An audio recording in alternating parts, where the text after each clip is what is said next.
Cette semaine, on vient chez moi, à Golden Meadow, pour regarder comment on fait une boucherie à l'ancienne. Ici, à la tête de cochon, c'est une tradition qui a été préservée plus que 50 ans. Tout ça, ce soir, sur la veillée. Nos histoires, notre langage, notre peuple.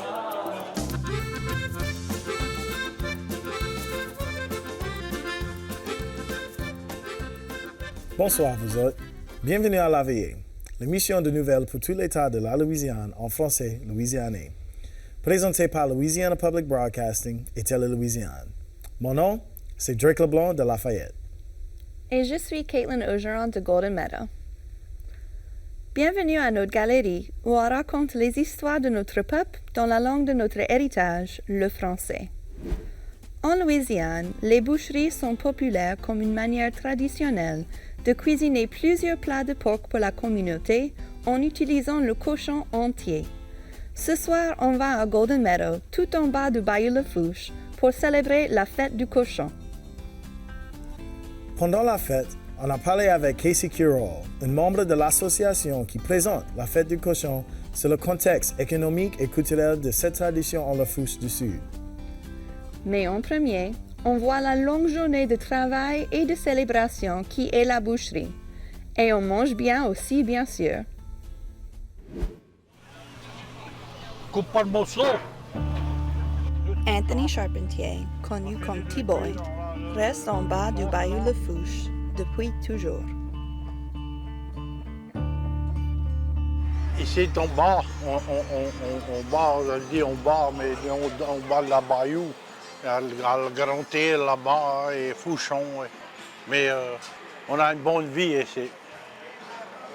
Tout le monde, notre famille, il n'y a pas de place n'importe où dans le pays qui comme ici on barre. Aujourd'hui, T-Boy se joint à des dizaines de ses amis et de sa famille au parc de Golden Meadow pour participer dans une boucherie. Ça, c'est étouffé à l'oignon. Mark Berg est un ancien président de l'association qui organise la boucherie traditionnelle chaque année. C'était le hand monde quand approchait le vieux monde pour les demander, pour leur montrer comment faire les affaires que je faisais dans le vieux temps. Et on était pour parler le bon vieux temps. Et je pense que c'est sûr que quelqu'un d'autre a peut-être parlé de ça. Les hauts récompenses que ça qu'on est prêt faire pour le fond à cette heure, parce que fait ça pour existence dans ces temps-là. C'est comme ça que le monde, ça c'était le marécage et les groceries. Et les familles se mettaient ensemble, tuaient un cochon tous les semaines, et tout le monde partageait sur un cochon. La semaine passée, la semaine prochaine, c'est une autre famille, et tout le monde share comme ça. Bien qu'il y ait des choses qui ont changé, ça prend toujours des heures pour tout préparer. Hier matin. Hier matin, OK. Ça a mis à la glace et on l'a mis à 6 heures ce matin, on l'a mis là. OK. Il y a 3h30. On coupe des morceaux et on met l'autre bord et on coupe pas de morceaux, finit de cuire, met la sauce et le piment dessus et on met dans un glacière. Tu vois, on va commencer d'un petit moment, là, je suis supposé de commencer à cette heure, couper. Vous autres, mettez à couper. Le cochon rôti est la base pour tous les autres plats. On fait tout pareil que ce qu'on fait dans le vieux temps. On commence avec un cochon vivant. Quelqu'un le tire, le nettoie, la gratte, et on prend comme tous les all the organs, comme tous les rognons, et le foie, le cœur, le thon, le long, et on coupe tout ça et on le partage et tout le monde puis le passe. Il va manger cochon, du cochon, du cochon, du cochon et du cochon. Mais les différentes manières. Yeah, ouais. Cochon 10 différents moyens. Ouais. Rôti, fricassé, le son, fricassé de son, Des huîtres. Non, il y a des huîtres. Ça, c'est différent. Il y a des différents. Graton, boudin. Pour Thibaut et Marc, la fête de cochon est fondamentale pour leur communauté et leur culture. Mais on vient tous les ans cuire un cochon pour eux. On n'est pas dans la même, mais on vient pour le porc. On vient pour manger, voir tout le monde et voir comment ça aime ça. Mais l'idée, c'est pour que quelqu'un, quand on a vu ça, quelqu'un qui veut prendre, que je peux guetter ou bien cuire avec les autres et prendre comment le faire. Et c'est pour préserver notre héritage et la culture de vieux temps, vous voyez? Plein de tracas, plein de l'ouvrage pour cuire un cochon. Ça prend 10 heures avant que tu finisses. Pour les moins gros cochons. Ça. OK. Bon. C'est bon? On va se mettre à couper. OK.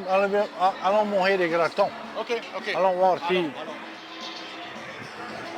Manger un graton. À cette heure, j'ai faim et je cherche pour un cochon. Je comprends, je peux toujours goûter les gratons, ça c'est mon préféré chaque année. Oui. Pendant notre visite, le producteur exécutif de Télé Louisiane, Will McGrew, a parlé avec Casey Curall, un résident de la Fourche du Sud qui nous a expliqué l'importance historique et actuelle de la boucherie pour la communauté francophone là-bas. Bonjour, on est ici à la fête du cochon en bas du Bayou Lafourche à Golden Meadow pour la boucherie avec nos amis ici. Et à ce on va parler avec M. Casey Curall à propos de ce qu'on est appelé faire ici en bas du Bayou. Bonjour. Bonjour Will, comment ça va? Ça va bien et Ça toi? va bien? Bien. Merci pour venir ici et parler avec nous autres. Merci à toi. Et donc, qu'est-ce qu'on est appelé faire ici? Comment? C'est quoi la boucherie? La boucherie, c'est une tradition qu'on veut change dans la communauté. So, on vient ici tous les ans. On a 50 membres dans l'organisation.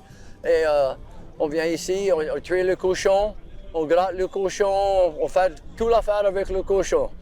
Le nez à le queue, tout le cochon. On fait des gratons, du boudin avec du son, un fricassé, un rôti et des gratons. So, on use tout le cochon. Et c'est juste une tradition qu'on veut changer. On souhaite que le jeune monde prend. Et on a plein de jeunes monde qui joignent le club. Et c'est tout pour la tradition ici. C'est bon. Et quand tu étais petit, est-ce que tu faisais ta boucherie avec tes parents, ta maman et ta papa? Mon grand-père était un boucher. So, il vendait des saucisses et du viande dans un char. Il trafiquait le bayou dans sa char et il délivrait le viande à le monde qui a fait un or la semaine passée. So, il était un boucher. So, moi, je vais dans des boucheries. Ouais. C'est bon, donc tu es expert. Non, je ne suis pas un expert, mais je dois apprendre. So, hier, c'était la première fois que j'ai fait un baume de graton à mon soeur. So, c'était une expérience qui était bien gratifiante. C'est bon. Et c'est quoi ton plat pour aujourd'hui? Qu'est-ce que tu as appris à cuire?